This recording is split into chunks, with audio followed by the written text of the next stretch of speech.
بسم اللہ الرحمن الرحیم۔ صحیح بخاری حدیث نمبر 401، حضرت عبداللہ بن مسعود رضی اللہ تعالی عنہ سے روایت ہے، انہوں نے کہا نبی صلی اللہ علیہ وسلم نے نماز پڑھائی۔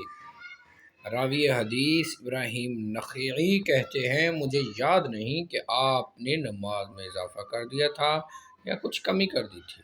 جب آپ نے سلام پھیرا تو عرض کیا گیا اللہ کے رسول، کیا نماز کے بارے میں کوئی نیا حکم آ گیا ہے؟ آپ نے فرمایا بتاؤ اصل بات کیا ہے؟ لوگوں نے عرض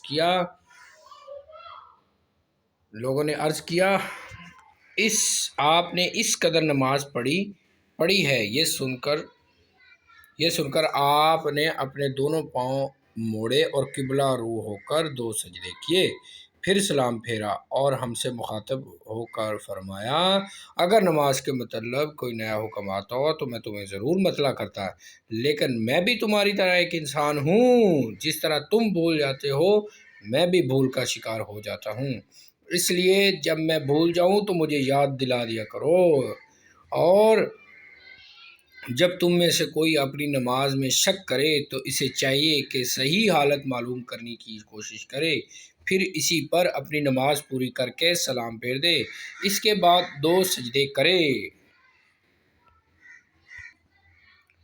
صحیح بخاری حدیث نمبر 401۔